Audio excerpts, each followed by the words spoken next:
Okay. Bishop Boland, you arrived here today in Washington. Tell me first of all, how exciting is that? Because you're more than likely going to have an opportunity to see His Holiness. Correct, right, yes. What is that like? What's going through your mind?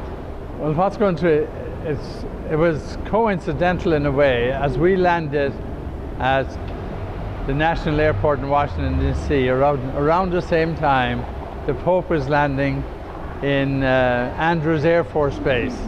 And we were able to see that a little on the monitors.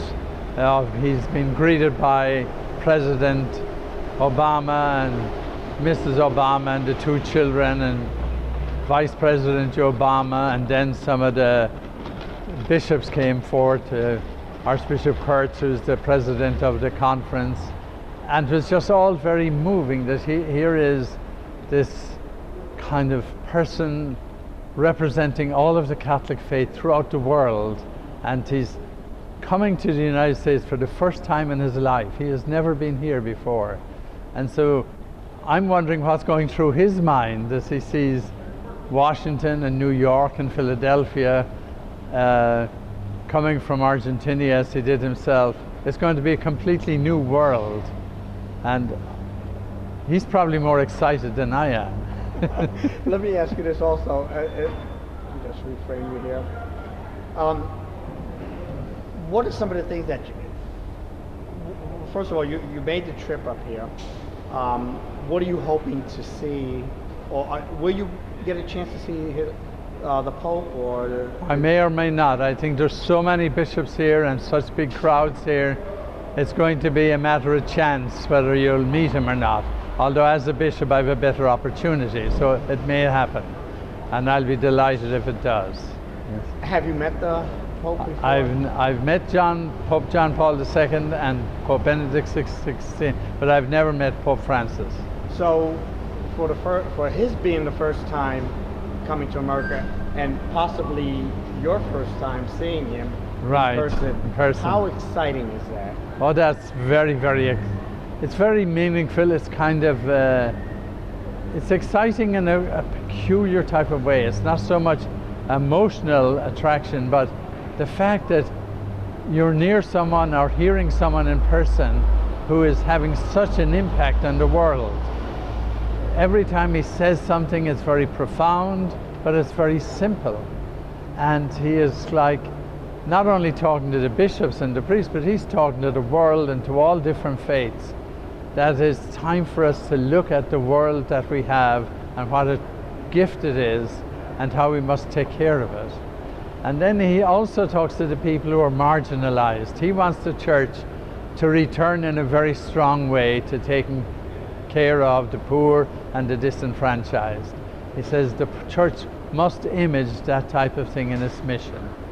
Otherwise we're really not church, because we're supposed to be doing the work of Jesus Christ.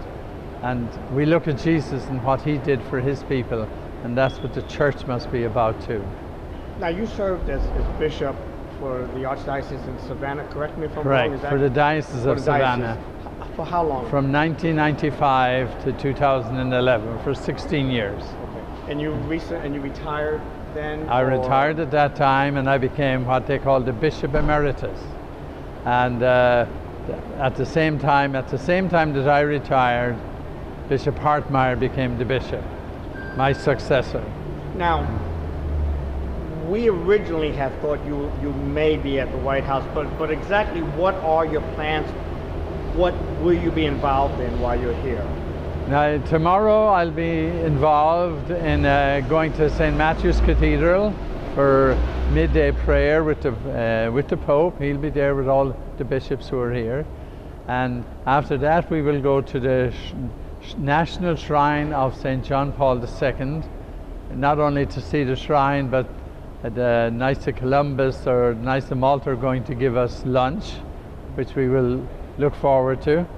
And then we will go from there to the National Shrine of the Immaculate Conception out where Catholic University is, for the canonization of Junipero Serra. And that starts at 4 o'clock, and it's probably close to a 4-hour ceremony. And this will be my first time seeing a canonization ceremony. And how the very first time. And how exciting is that? That is, I'm looking forward to that immensely. And to see that the Holy Father would come. Normally canonizations take place in Rome, always at the Vatican. But sometimes this new Pope wants to bring them to the area where the man lived and worked and everything. So another interesting thing about Junipero Serra, that every state of the Union is allowed to have 2 people in the copula, under the copula of the Congress. And Junipero Serra represents California, which is I find very interesting in its own way, you know. So you do have, even though you may not have gotten a ticket to the White House, you did score one for yes. Historic event, obviously. All for the historic event, and that'll be beautiful. Yeah. And you can see the White House other times of the year, but you can only see a canonization once in a lifetime, maybe. Excellent. Yeah. Thank you.